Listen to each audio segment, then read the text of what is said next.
Hi friends, வாங்க மூலிகை வேட்டைக்கு போகலாம். இது வந்து ஆவாரம் பூவு. இதை வந்து நம்ம பறிச்சிட்டு போயிட்டு காய வச்சு பவுட்ரு பண்ணி குழம்புல ரசத்துலலாம் போட்டு சாப்பிட்டோம்னா அது ஒரு தனி டேஸ்ட் கிடைக்கும். அது இல்லாமல் ஃப்ரெண்ட்ஸ் இங்கே பாருங்கள், இதுக்கு பேர் ஓரிதழ் தாமரை.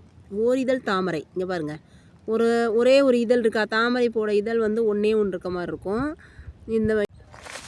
இது பேர் கண்டங்கத்திரி. இங்கே பாருங்கள், இந்த செடிக்கு பேர் கண்டங்கத்திரி. இதோடைய காய் வந்து கத்திரிக்காய் மாதிரியே இருக்கும், உருண்டை உருண்டையாக இருக்கும், கத்திரிக்காய் மாதிரியே இருக்கும். ஆனால் குட்டி குட்டியாக இருக்கும்.